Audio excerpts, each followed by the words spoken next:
How to change the default SMS app on Samsung. This tutorial shows you how to switch which app opens automatically when you send or receive text messages. First, open Settings on your Android.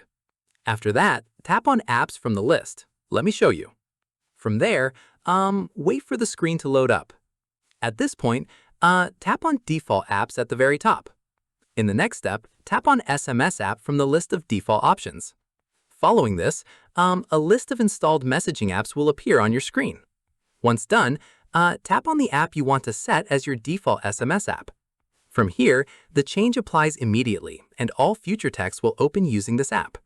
Keep in mind, if the app you want isn't listed, it may need to be set up or opened at least once first. Finally, you can always come back to the same menu if you want to switch to a different SMS app later. And that's it. If this guide helped you change the default SMS app on Samsung, give it a like, subscribe for more Android tutorials, and tap the bell icon for updates. See you in the next one.